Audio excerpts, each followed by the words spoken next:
Bonjour, aujourd'hui on se retrouve pour un nouveau format, un petit peu plus court que d'habitude, tout simplement parce que je suis en manque de temps. Alors du coup la dernière vidéo que vous avez vue c'est Inazuma Eleven Go Lumière que j'ai tourné il y a un peu plus d'un mois. Entre temps j'ai commencé à travailler, ce qui explique ces cernes, même si j'en avais beaucoup avant. Donc j'ai beaucoup moins de temps et je suis fatigué. Et déjà à la base j'avais pas prévu de tourner ça en facecam.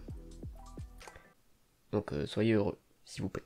Ça me permet cette fois-ci d'essayer un nouveau concept, le concept des recalés. Et du coup, eh bien, c'est quoi ce concept? Eh bien, en fait, il m'arrive quelquefois de regarder un truc pour un épisode de Honnêtement, mais le truc en question est pas hyper intéressant à résumer, ou en tout cas, c'est assez répétitif. Alors, ça veut pas forcément dire que c'est mauvais, loin de là, mais les quelques vannes que je peux avoir ne rempliront pas une vidéo d'une dizaine de minutes. Et donc, voilà la solution, en parler ici, vite fait. Et comme ça évitera qu'on me le demande en épisode de Honnêtement. Bref, donc aujourd'hui, justement, une série qu'on m'a conseillée, Dinofrose. Et là pour le coup on commence pas vraiment par le meilleur exemple parce que c'est assez mauvais. Avant de parler de la série, peut-être que pour une fois il serait intéressant de parler du studio derrière la série. Un studio extrêmement connu sur le YouTube français qui nous a offert d'incroyables dessins animés comme Le Roi Lion, Pocahontas ou encore Simba Junior à la Coupe du Monde de foot, j'ai nommé Mondo World. Et bon ok, aujourd'hui on connaît surtout Mondo pour leur gros plagiat des années 90, mais ils existent toujours encore aujourd'hui. Genre, par exemple, ils sont en partie derrière la dernière série Gormiti.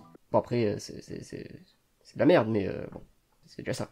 Et donc, ils sont aussi derrière Dinofrose, sorti en 2012, et on pourrait se dire que oui, ils ont changé, maintenant ils ne plagient plus personne, mais bon, ça garantit pas de faire une bonne série tout de même. Bref, donc grossièrement, dans cette série, on va suivre 4 personnages, Tom, Bob, Eric et John, 4 adolescents qui vont être mystérieusement aspirés dans un espèce de jeu de société, même si officiellement c'est une carte, mais bon, t'es mal à carte un peu. Seules 3 personnes peuvent rentrer, et bah le 4ème larron il reste à observer. Nos amis arrivent donc dans le monde des dinosaures qui est menacé par les dragons. Putain, comment une phrase ça peut faire si peu de sens? Bref, donc nos amis possèdent tous des toupies qui les font se transformer en dinosaures, un T-Rex pour Tom, un Triceratops pour Bob, un Smilodon pour John et un Ptérodactyle pour Eric. Bon, ça ils vont l'apprendre un peu à leur dépens. Les gars, qu'est-ce qui m'est arrivé? Ne t'inquiète pas Tom, tu t'es juste transformé en T-Rex. Oh bah si ce n'est que ça, hein, ça va aller.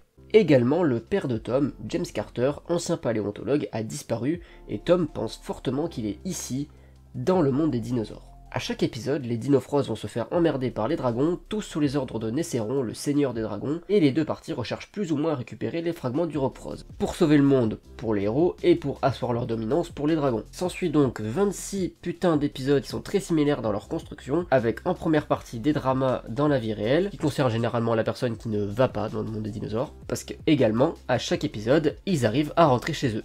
Donc ils sont pas bloqués dans ce monde. Donc ça perd un peu d'intérêt. Ce serait un peu mieux si qu'une seule personne pouvait sortir à la fois et échanger avec celui qui est dehors. On a la ribambelle habituelle, le personnage secondaire, comme le chaman, qui aide tout le temps les dinofroses, à se demander pourquoi il va pas péter la gueule de Nécéron lui-même. On a aussi Keira, qui sera le love interest de Tom, que ça manquait de romance quand même, hein, qu'on prenne dans le monde des dinosaures. Hein. On a aussi les généraux de Nécéron, qui soit se font exploser à chaque épisode, soit qui se rebellent contre Nécéron. La bonne ambiance chez les dragons, et voilà, les persos, globalement, on a fait le tour. A savoir que du coup, que là je parle que de la saison 1, non parce que faut pas déconner, c'était déjà assez nul, pas question que je me tape la saison 2. Hein. Également on peut noter le style du dessin animé, qui je trouve fait très enfantin, et plus personnellement c'est un style qui ne me plaît pas vraiment.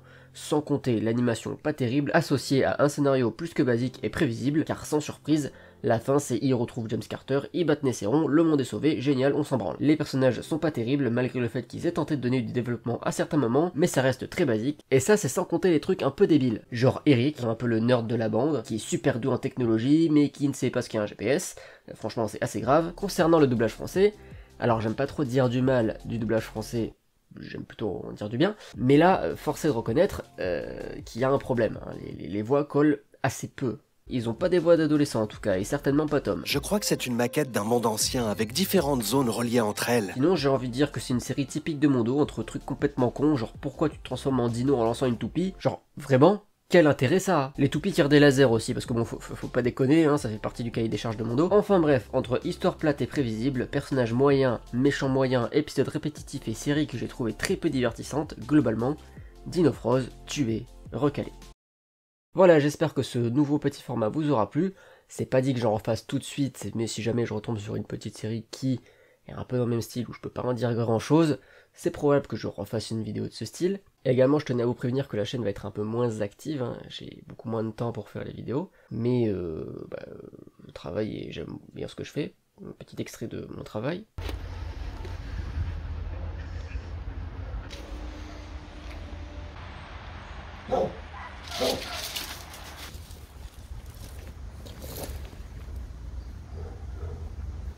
Enfin bref, si la vidéo vous a plu, n'hésitez pas à la liker, à mettre un commentaire et à vous abonner à ma chaîne si mon contenu vous plaît. Je vous retrouve une prochaine fois. Au revoir.